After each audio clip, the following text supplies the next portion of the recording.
Hello there. Welcome to Knowing Me, Knowing You with Dolly. I am Dolly Esindu. Here we are again in February 2020, called the month of love. So welcome to February. Today's edition of Knowing Me, Knowing You is keeping the romance alive. Keeping the romance alive. It has been said that for us to have a happily ever after, which is our goal on this show, or a happy, lasting, successful marriage, we must be able to keep the romance alive in our marriage. So what is romance? Romance is that feeling of excitement and mystery associated with love. It is that feeling that we are all chasing in relationships. Once you experience it, you will never forget it, and you must try to keep chasing it. It is romance that sparks chemistry between two people and gives that feeling of butterflies in the stomach. Couples who are not married to each other but who are in love also experience this romance that we're talking about. But on this show, our focus, of course, is on married couples, husband and wife. Marriage can be said to be like a house. It can be likened to a house. Passion in your relationship is the foundation of the marriage. Romance can be said to be the walls that hold the foundation and the roof together. So, what is the roof? The roof signifies intimacy, which involves deep affection, sex, and togetherness. These are the things that make or break a marriage, period. So, here we are in February 2020. February described as the month of love. Wouldn't this be the proper time for us to use this opportunity to rekindle the passion in our relationships and bring back that passion, back alive in our marriage? So, today's show therefore is designed to help us examine ourselves in terms of our love lives. We will look at 5 ways to express and experience love between romantic partners as a way of keeping the romance alive in our marriage, in your marriage. There is something called the 5 love languages, and this was developed by one Dr. Gary Chapman in 1992. He wrote a book called The 5 Love Languages. And Dr.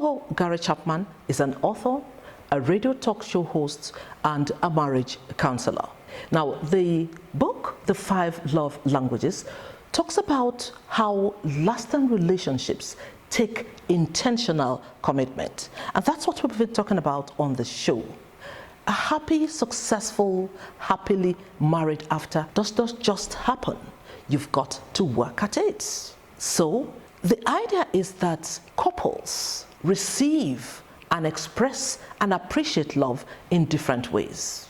The way your husband may want you to express your love for him may be different from the way you would want your husband to express his love and appreciation for you. So, lasting relationships take intentional commitment. So, you must know how your spouse, your husband, or your wife prefers to have you express your love for them. Now, couples express and show love differently depending on the individual person and how that person is wired. It is important to know what your husband or your wife prefers. And it is important, in fact, to know what you prefer. Some of us don't even know how we prefer our spouse or our husband to express their love for us. We do not know. So you need to know first what you like, how you prefer it, and you need to know what your husband or your wife prefers. And that is what today's show is all about. So what are these 5 love languages? Words of affirmation, 1. 2. Acts of service. 3. receiving gifts. 4, quality time. And 5, physical touch. They describe the way we feel loved and appreciated. And these are the ways that we would prefer, our spouse, our husband, our lover or wife to express their love for us. So when we hear, a husband or a wife say, let's say the husband says, he's telling his friend, my wife, it's like my wife doesn't love me. She doesn't love me anymore. When we married initially, she did love me, but now I feel she doesn't love me. Or you hear the wife, says, this man does not love me. I don't think he loved me. I don't think he even loved me from the beginning. He doesn't love me, because if not, he doesn't behave like somebody who loves somebody. What is she saying? And what is he saying? The point is that it's clear that they do not understand each other. They do not understand each other's needs, which means they don't know how their spouse or husband or wife prefers for them to express their love for them. So that's what we'll be looking at. Now, first thing is, let's look at the first love language, which we need to understand, and that's words of affirmation. This love language expresses love with words that build, your husband or your wife, words that make them feel good, which means they are the kind of people who prefer for you to use nice words. And these words can be very, very simple, complimentary words that will make your spouse feel part of this love that both of you share. And just simple, oh, honey, you're telling your husband now, oh, this hair you just did, wow, it looks good on you. It makes you look really handsome, my handsome husband. Something like that. Your wife, you say, oh, honey, that dress is beautiful. I love it on you. I like the way it looks on you. You look good. Things like that. Very simple words of affirmation. Oh, darling, I like the way you make me laugh. Every time you're making me laugh, I really love that. Those are things that, you need to say. So they are very, very simple. Some people just love to hear words like that. So that's the first love language, words of affirmation. The next one is acts of service. Acts of service. With this love language, it's like action speaks louder than words. Remember, the first one was words of affirmation. In this one, it's action speaks louder than words. Love is expressed by doing those little things that you think your husband or wife will like. It entails going out of your comfort zone, making yourself a little bit uncomfortable just to do something that you think your husband or your wife will definitely appreciate. Something that will make them feel good. And these are things like, for instance, the husband is working or the wife is working, then they come back home, you come back early as the husband, and you see that, you need to bring out the soup from the freezer, warm it, make, the eba or something like that. Now, instead of just sitting down on the couch, on the sofa and just sleeping off, you go to the freezer, you bring out the soup, you dish it out, throw it in the microwave or warm it on the stove or something, get it ready, just so by the time she steps in and she said, darling, you're back. Oh boy, let me go and warm this. She said, don't bother, I've warmed it. Oh boy, she's going to be so happy doing something like that. Or for instance, the laundry has been done and there's clothes piling that needs to be ironed, and that maybe this particular shirt, he just tells you, let me sleep. I'll in the morning I'm going to iron my shirt, that I'll use this shirt tomorrow, but oh boy, it's not being ironed or something. And then, he goes to bed, and that he was tired the whole day. So what do? You wake up in the night when there is light. You wake up in the night and you iron this shirt for him, iron his clothes and get them ready. And by morning, he gets up, he said, oh boy, that's my shirt, let me go iron it. He said, sleep a little bit more, I've ironed it for you. oh boy, he's going to be very happy. These are the kinds of things we're talking about, acts of service. Some chores that needs to be done in the house. Take the dustbin, the trash, take it out, do this, do that, you know, a little thing here and there. Those are things that we're talking about, acts of service. There are some people that it's when you do things like that, that they feel that you really do love them. That's their way of having you express your love and appreciation for them. And it doesn't have to be done from the point of duty, that it's my responsibility. No, you're doing it just because you want to do it. You're doing it because you love your spouse, you love your husband, you love your wife, and you want to make life a little easier for him or her. The third love language is receiving gifts. This love language expresses by giving gifts to your husband or your wife. Now, it doesn't necessarily mean being materialistic, because the gifts do not have to be very expensive gifts. Just giving something. There are some personalities that require for you to express your love to them like that. They like receiving things. They like you saying, oh, darling, honey, you know, take this. You know, see what I got for you, you know, no matter how small. So find out if that is the kind of person you are married to. And if you're not doing that, then they'll have this feeling that my husband does not love me or my wife does not love me. And it doesn't also have to be out of pressure. You cannot say, okay, you go to your husband and say, hey, honey, you have to give me 10,000 or 20,000 to go and do my hair. It doesn't have to be like that. This is something he should be able to do, you know, just like that. So you need to know how your husband or your wife feels about that. It could be something as simple as credit. You know, you send them, you know, 200 naira, 300, 500 naira, and you send it and you say, honey, I love you. And you'll see, she'll be so excited, or he will be excited, because I'm saying he or she. It doesn't have to be the lady always receiving. People just think that it's women who need to keep receiving gifts. No, your husband could also be that kind of personality that needs you to express your love by giving him things. So you need to check if that is the kind of spouse you have, the kind of personality your husband or your wife, you know, has. Then that helps you to keep that passion and that romance alive in your marriage.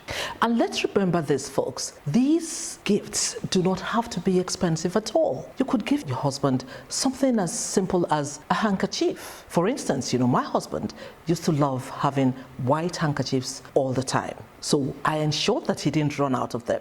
Each time I go out, I see handkerchiefs, I just look for good quality cotton handkerchiefs. And I bring them, I said, here, I bought this for you. And he says, oh, thank you very much. He puts it in his special drawer and says, nobody should touch this thing. My wife bought them for me. And that's it. So for you, it could be something similar.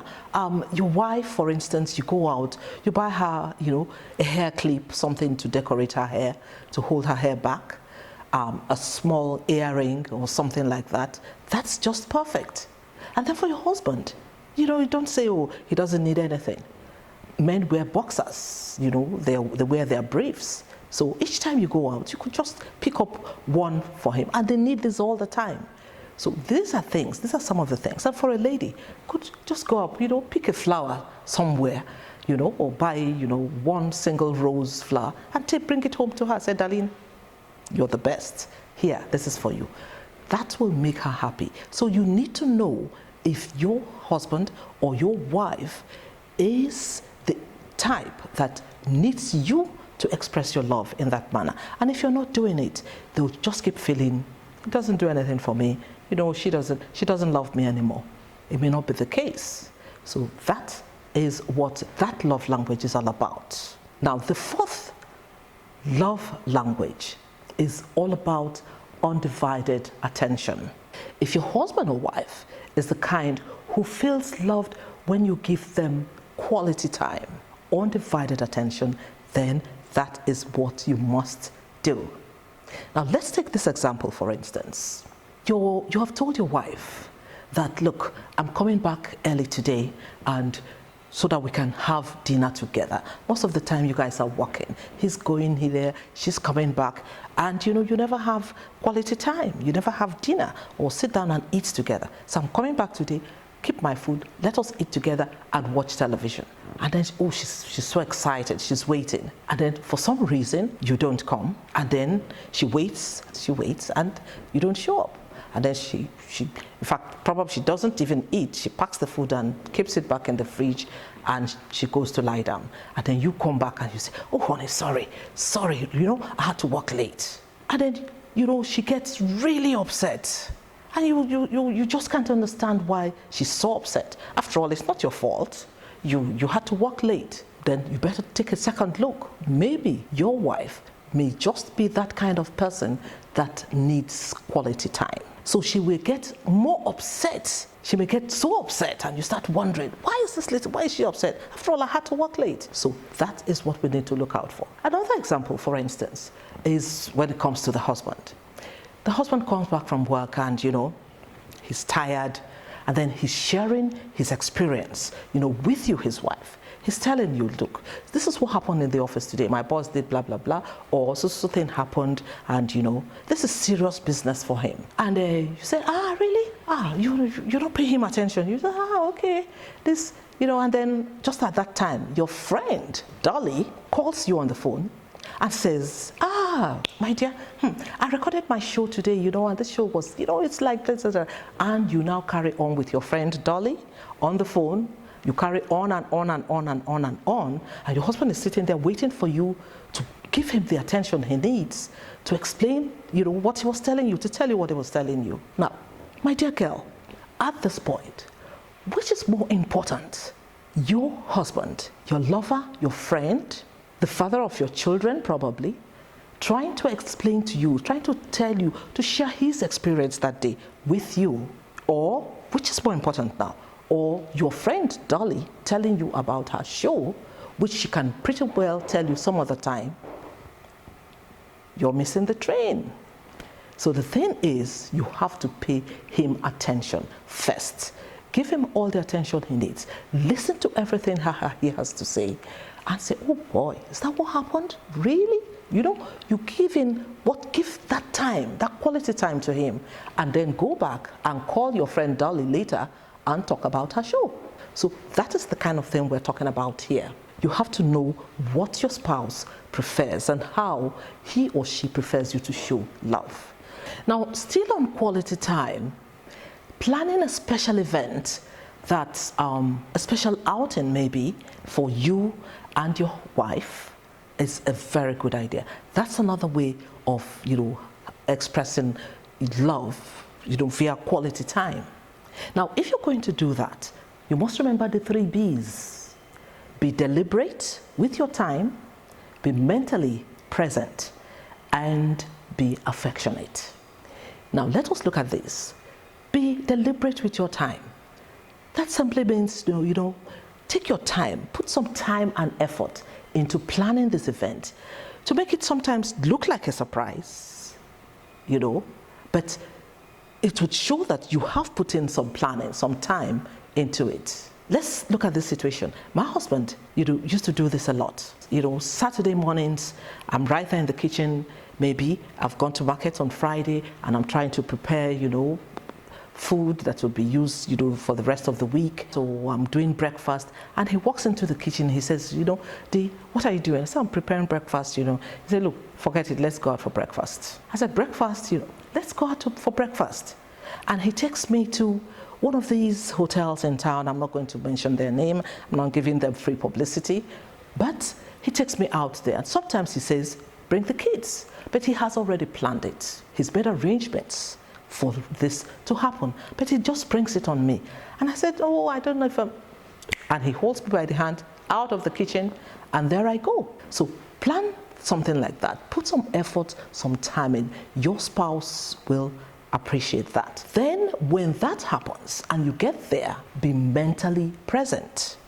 If you've taken your husband or your wife, you're out there, and then let's see, men do this a lot. You're sitting, in this place where you've gone to have quality time with your wife, and the TV is on, and one of your favorite sports team is playing football or something or wrestling, and you're busy turning and looking at the TV, then you're not giving her the attention. You're not present. You're not mentally present. So forget the TV. Don't touch your phone. Just pay attention to each other. That is what quality time is all about. Third one, be affectionate. Play with your husband. Tell your wife, oh, honey, I love you. And I just want us to enjoy this time.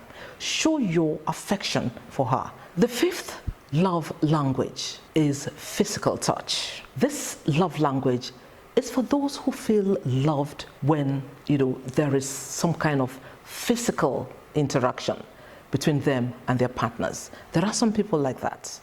And that's why you hear sometimes the wife would say, he doesn't love me.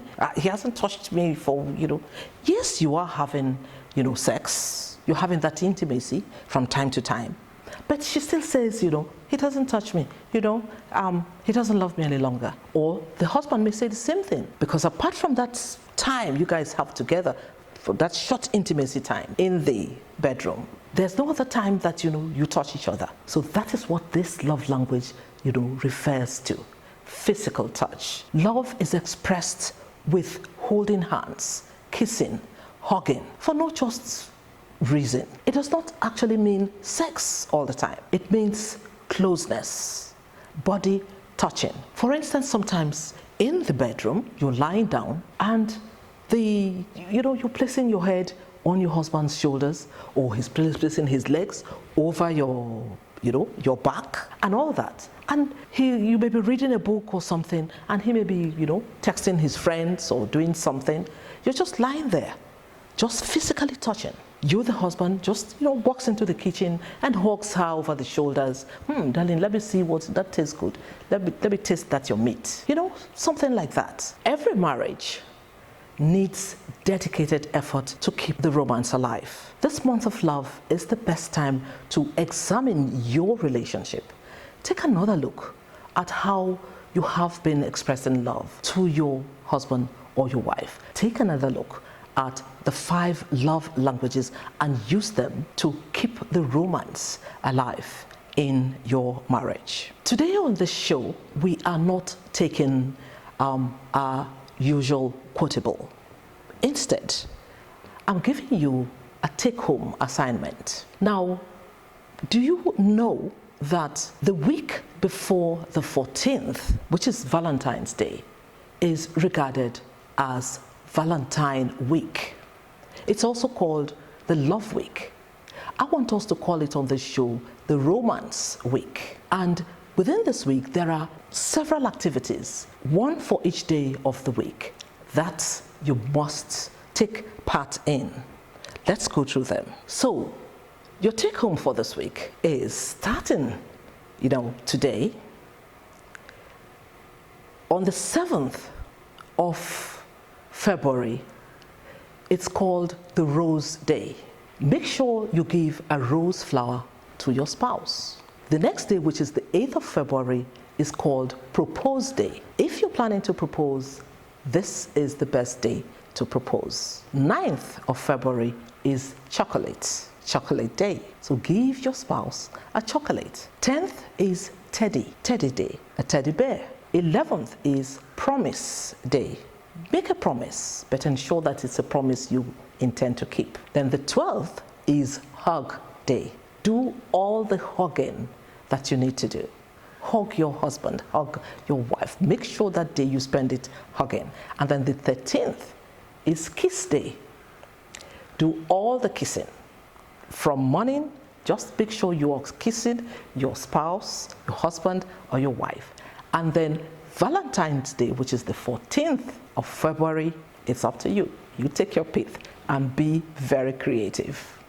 So with that, we come to the end of this edition of Knowing Me, Knowing You with Dolly. Remember, our edition for today is Keeping the Romance Alive. At this point, I want to say a big thank you on behalf of our Knowing Me, Knowing You with Dolly team to all of you who've been sending in your comments and asking questions. Now, with these questions, it now gives us an idea that we could have a little corner which we call the Ask Dolly corner.